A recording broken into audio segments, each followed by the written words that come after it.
Hello friends, तो आज के इस वीडियो में हम जानेंगे सहलग्नता और पुनर्योजन यानी लिंकेज और रिकॉम्बिनेशन के बारे में। इसके पहले की वीडियो में हमने वंशागत के गुणसूत्रीय सिद्धांत यानी क्रोमोसोमल थ्योरी की बात की थी।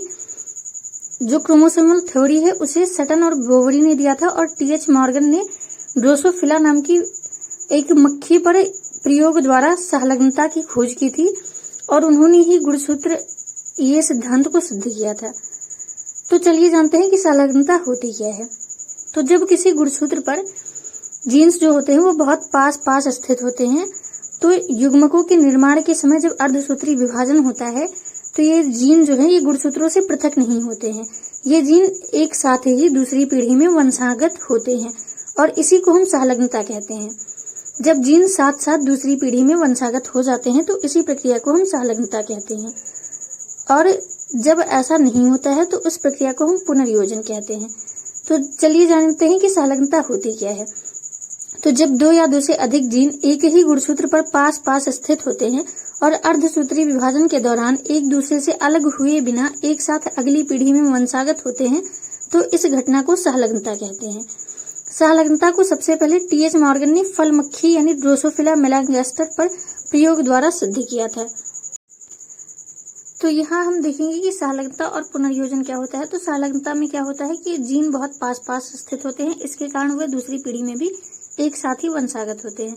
और पुनर्योजन यानी रिकॉम्बिनेशन में जीन विनिमय होता है। जब अर्धसूत्री विभाजन की प्रक्रिया होती है तो जो जीन होते हैं उनके खंडों का आपस में आदान प्रदान होता है, जिससे नई संरचनाएं बनती हैं और इसी प्रक्रिया को हम पुनर्योजन यानी रिकॉम्बिनेशन के नाम से जानते हैं।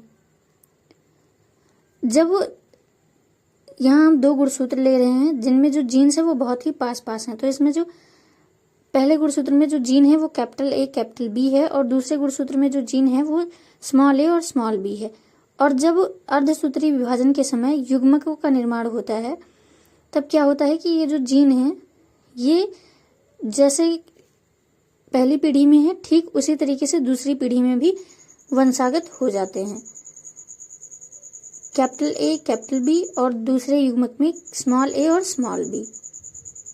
तो इस प्रकार जो जीन है वो अर्धसूत्री विभाजन के समय भी एक दूसरे से पृथक पृथक नहीं हुए हैं, बल्कि जैसे जीन पहली पीढ़ी में एक साथ थे एक दूसरे के अधिक पास होने के कारण, ठीक वैसे ही युग्मक निर्माण के समय भी ये जीन्स जो हैं वो एक दूसरे के साथ हैं। तो जब जीन की बीच की दूरी कम होती है तो जीन सहलग्नता प्रदर्शित करते हैं और जब उनकी बीच की दूरी अधिक होती है तो क्रॉसिंग ओवर यानी जीन विनिमय होता है और जो जीन्स हैं वो पुनर्योजन यानी रिकॉम्बिनेशन प्रदर्शित करते हैं। तो अब हम जानते हैं टीएच मॉर्गन के प्रयोग के बारे में। तो ये प्रयोग टीएच मॉर्गन ने ड्रोसोफिला नाम की मक्खी पर किया था, जिसे हम फल मक्खी या फ्रूट फ्लाई के नाम से भी जानते हैं। टीएच मॉर्गन का यह प्रयोग भी बिल्कुल द्विसंकर संकरण की तरह है और इसमें भी उन्होंने दो जोड़ी विपरीत लक्षण लिए थे। सबसे पहले जो लक्षण आते हैं वो है शरीर का रंग, जिसमें प्रभावी लक्षण था भूरा शरीर और अप्रभावी लक्षण था पीला शरीर, तथा दूसरा लक्षण है आंखों का रंग, जिसमें प्रभावी लक्षण था लाल आंखें और अप्रभावी लक्षण थे पीली आंखें। इसमें जो अप्रभावी लक्षण थे वो मादा के अंदर पाए जाते थे और जो प्रभावी लक्षण है वो नर के अंदर पाए जाते थे। तो नर का जो शरीर है वो भूरा है और जिनकी जो लाखियां हैं वो लाल हैं। अब हम आ जाते हैं क्रॉस पर। यहाँ हमने मादा ली है जो कि अप्रभावी है और उसके बाद नर लिया है जो कि प्रभावी है। इसमें मादा के जो XX क्रोमोसोम है इन्हें YW से प्रदर्शित किया गया है और नर के जो क्रोमोसोम है इन्हें Y+ और W+ से प्रदर्शित किया गया है। अब जैसा कि आप यहाँ देख रहे हैं कि जो नर का Y क्रोमोसोम है उस पर कोई भी जीन नहीं है, क्योंकि जो पीले शरीर या सफेद आंखें इनके जो जीन होते हैं ये Y क्रोमोसोम पर नहीं होते हैं। ये जीन केवल और केवल X क्रोमोसोम पर होते हैं, इसलिए इनमें जो एक क्रोमोसोम है वो खाली दिखाई दे रहा है। अब जब हम इन दोनों के बीच क्रॉस कराते हैं तो सबसे पहले जब युग्मकों का निर्माण होता है तो मादा के अंदर से क्योंकि दोनों क्रोमोसोम XX हैं, तो जब YW का क्रॉस हम नर के साथ कराते हैं तो यहाँ हमें सबसे पहले YW वाला जीन प्राप्त होता है जो कि मादा का है, और फिर जब हम इसे नर के X क्रोमोसोम के साथ क्रॉस करवाते हैं तो Y+W+ नाम का दूसरा क्रोमोसोम प्राप्त होता है। और फिर ठीक इसी प्रकार जब हम दोबारा क्रॉस करवाते हैं तो हमें अप्रभावी मादा का X क्रोमोसोम जिस पर YW जीन है वो प्राप्त होता है और फिर उसके बाद नर का जो वाई क्रोमोसोम है वो प्राप्त होता है। अगर हम बात करें इस लक्षण की, तो इससे जो हमें नर प्राप्त हुआ है वो क्या है, अप्रभावी है। तो इस प्रकार F1 पीढ़ी में हमें जो मादा है वो प्रभावी प्राप्त हो जाती है और जो नर है वो अप्रभावी प्राप्त होता है।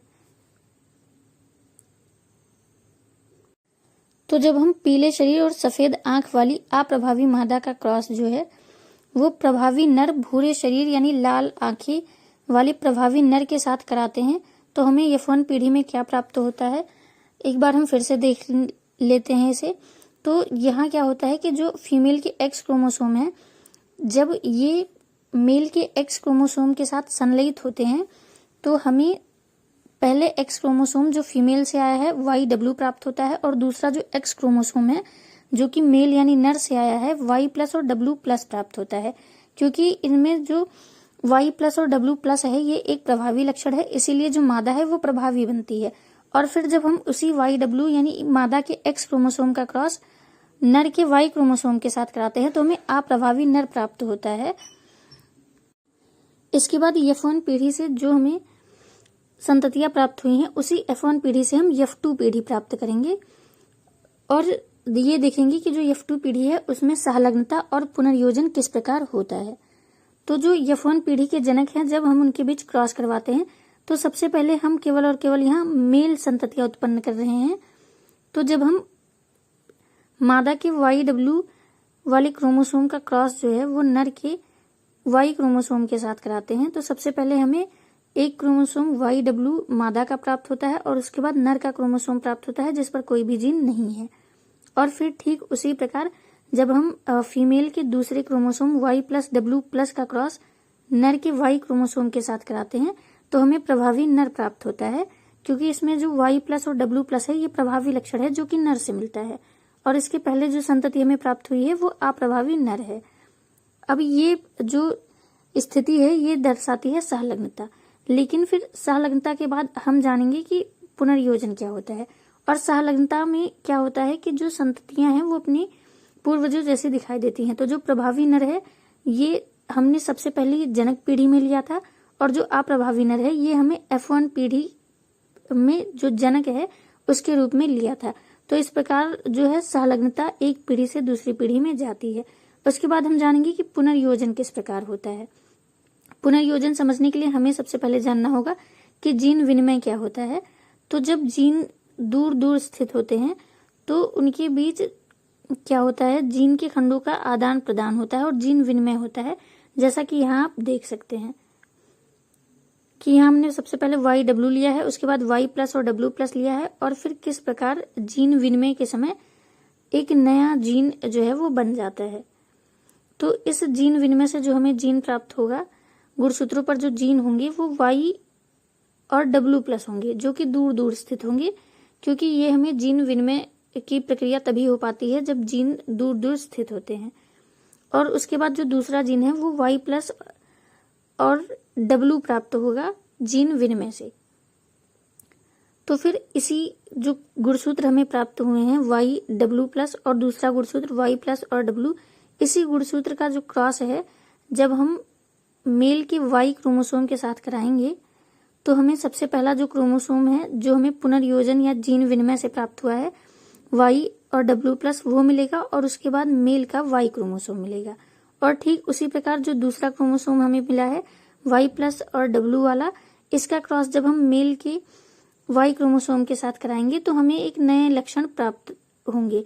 और यही पुनर्योजन दिखाता है कि सहलग्नता जो है वो जीवों में सबसे अधिक पाई जाती है, लेकिन कुछ परिस्थितियों में जब जीन दूर दूर होते हैं तो वह नई स्थितियां दर्शाते हैं या नए लक्षण प्रदर्शित करते हैं, जिसे हम पुनर्योजन या रिकॉम्बिनेशन कहते हैं।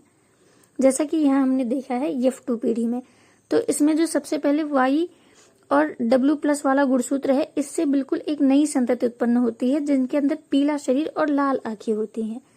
और ठीक इसके नीचे पुनर्योजन से ही जो दूसरी संतति प्राप्त हुई है उनका जो शरीर होता है वो भूरे रंग का होता है, लेकिन इनकी जो आंखें हैं ये सफेद रंग की होती हैं, और ऐसा किसी भी जनकीय पीढ़ी में नहीं था। तो रिकॉम्बिनेशन यानी पुनर्योजन से हमेशा नई संततियां और नई स्थितियां प्रदर्शित होती हैं। अब हमने F1 पीढ़ी में मेल बनाया है इसमें।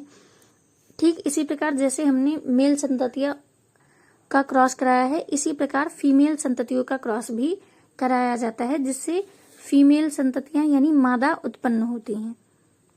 तो इस प्रकार F2 पीढ़ी में हमें एक अप्रभावी नर प्राप्त हुआ है, जो कि हमने F1 पीढ़ी में जनक के रूप में लिया था, और दूसरा हमें प्रभावी नर प्राप्त हुआ है, जो कि सबसे पहले हमारे जनकीय पीढ़ी में जो नर है वो प्रभावी था। तो सहलग्नता क्या दर्शाती है कि सहलग्नता हमेशा अपने पूर्वजों के लक्षण ही दूसरी पीढ़ी में ले जाती है। उसके विपरीत पुनर्योजन में हमेशा नई जीव जो हैं वो नए लक्षण प्रदर्शित करते हैं। तो F2 पीढ़ी में यहाँ हमने मेल संततियों के बारे में जाना है। ठीक इसी प्रकार अब हम फीमेल संततियां कैसे बनेंगी इसके बारे में जानेंगे, और ये क्रॉस बिल्कुल वही है F2 पीढ़ी की जनरेशन, जैसा कि हमने अभी यहाँ मेल संततियां उत्पन्न की हैं, ठीक उसी प्रकार हमें F1 पीढ़ी के जनक लेने हैं। तो जो F1 पीढ़ी के जनक हैं वो कैसे हैं? सबसे पहले इसमें जो मादा है वो प्रभावी है और जो नर है वो अप्रभावी है, और जब हम इन दोनों के बीच क्रॉस यानी संकरण कराएंगे तो ठीक उसी प्रकार जैसे कि हमें नर प्राप्त हुए हैं, इसी प्रकार हमें मादाएं प्राप्त होंगी F2 पीढ़ी में। इस दौरान सहलग्नता बहुत अधिक, लगभग 98.7%, और जो पुनर्योजन है वो बहुत ही कम, लगभग 1.3% तक ही प्राप्त होता है। अभी तक की इस वीडियो में हमने यहाँ इस फ्लो चार्ट में दिखाई दे रही क्रॉस ए के बारे में पढ़ा है। ठीक इसी प्रकार मॉर्गन ने क्रॉस बी करवाया था, जिसमें उन्होंने विपरीत लक्षणों पर में सबसे पहले पंखों का आकार और शरीर का रंग लिया था। यह क्रॉस भी पूरी तरीके से क्रॉस ए की तरह ही है।